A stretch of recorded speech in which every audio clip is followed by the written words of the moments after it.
Unajua Tundu Lissu ni mpinzani mkubwa wa Tanzania, lakini kuna baadhi ya vijana na wapotosha.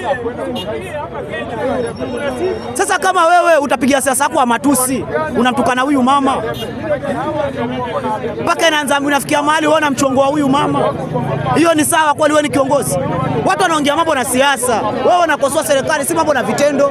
Hiyo ni siasa yako ya vipi? Siasa ya matusi. Hiyo ni siasa ya matusi. Siasa matusi sasa na siasa ukabila. Unapotosha vijana. Sasa hebu angalia mtu kama Diamond amekuwa akilalamika